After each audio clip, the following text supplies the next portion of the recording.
அன்பு. என் பொண்டாட்டி உங்ககிட்ட வந்து சொன்னாலா? அங்க என்ன நல்லா பாத்துக்கல, எனக்கு கஷ்டமா இருக்குன்னு உங்ககிட்ட வந்து சொன்னாலா? டேய் அன்பு. என்னைக்காவது ஒரு நாள் உங்களுக்கு போன் பண்ணி எனக்கு அங்க பிரச்சனையா இருக்குன்னு ஒரு வார்த்தை உங்ககிட்ட சொல்லிருப்பாளா? டேய் அன்பு, இல்ல சொன்னா கஷ்டம் உங்க வீட்டுக்கு வந்து நின்னு இருப்பாளா? நிக்க மாட்டா. ஏன்னா நீங்க பாத்துக்கிட்டதை விட அங்க நான் அவளை நல்லா பாத்துக்கிறேன்.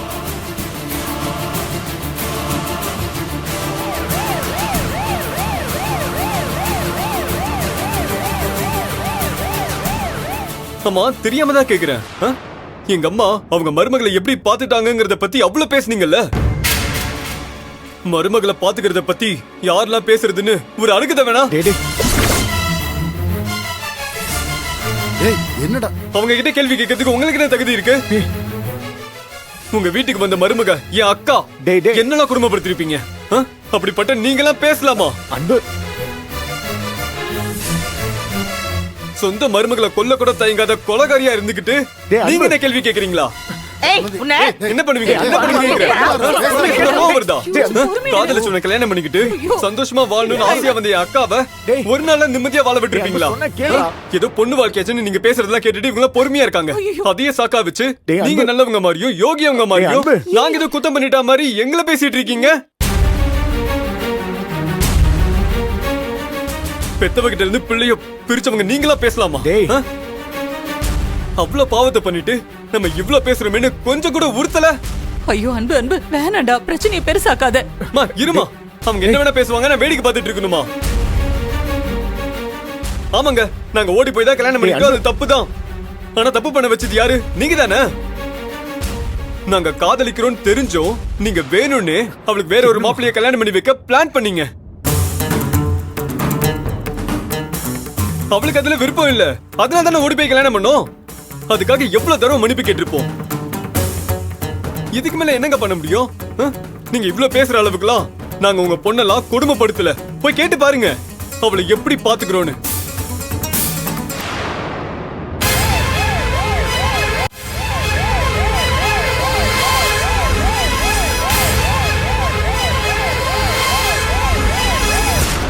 டேய் அன்பு, ஏன்டா சொல்றதை கேட்காம இப்படி பண்ற? கொஞ்ச நேரம் அமைதியாடுறா. நீங்க என்ன பெரியப்பா இவங்க கிட்ட போய் கெஞ்சிட்டு இருக்கீங்க? நம்ம கெஞ்சிற அளவுக்கு இவங்க என்ன அவ்வளவு நல்லவங்களா? எங்க இவங்க புள்ள கிட்ட விட்ட சவால்ல எங்க அக்கா ஜெயிச்சிருவாளோன்னு பயந்து அவ வேலைய பிளான் பண்ணி கெடுத்திருக்காங்க. அன்பு, அதுக்கே இவங்கள சும்மா விட்டுருக்க கூடாது.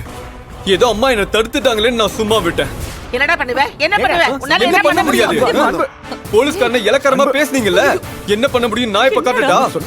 வீட்டுக்கு வந்த மருமகளை வாழ விடாம கொடுமை பண்றீங்கன்னு தூக்கி உள்ள வைக்க முடியும். கொஞ்ச நேரம் அமைதியா இருடா.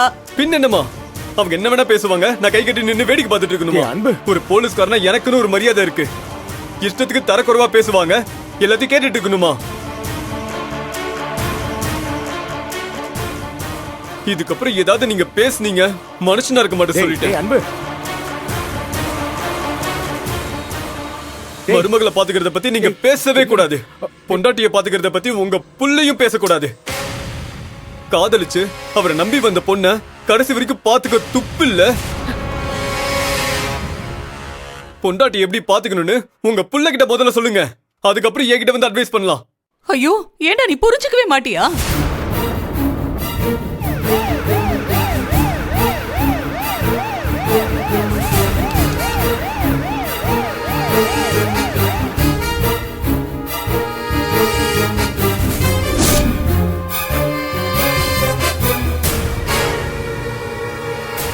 அன்பு சொன்ன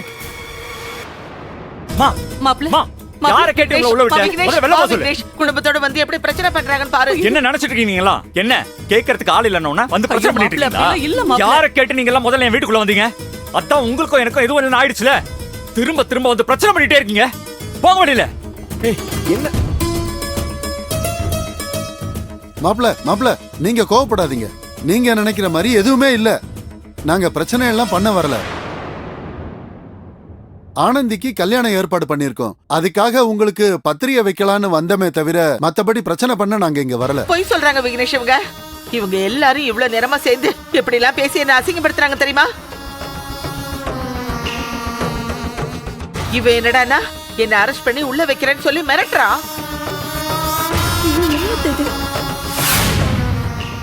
நம்ம ஷாலினி நம்ம கிட்ட இருந்து பிரிச்சு கூட்டிட்டு போயிட்டாங்கன்னு சொல்லி ஒரு ஆதங்கத்துல ஏன்பா இப்படி பண்ணீங்கன்னு கேட்டா, என் அக்கா தேவிய உங்க பிள்ளையும் நீங்களும் இந்த வீட்டுல வாழ விட்டீங்களான்னு சொல்லி அதனாலதான் இப்படி பண்ணேன்னு சொல்றான். அடேங்கப்பா, ஒத்த வார்த்தையில மொத்தத்தையும் திருப்பி விட்டுடுச்சே இந்த பொம்பளை.